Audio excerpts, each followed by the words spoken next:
Hey guys, how to hide videos you've watched from your YouTube history. So first of all, go ahead and open up YouTube, alright?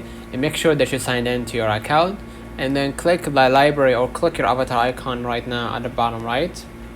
Okay, basically select the history by clicking the settings gear at the top, right?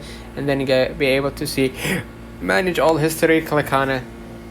Alright, basically you're gonna find the video that you want to remove and click the X next to it, right? Let's say for example this one, right? Click the X next to it and basically choose remove from watch history. Alright, and then if you want to stop YouTube from tracking your viewing history, click the pause watch history by going right here, saving your YouTube history.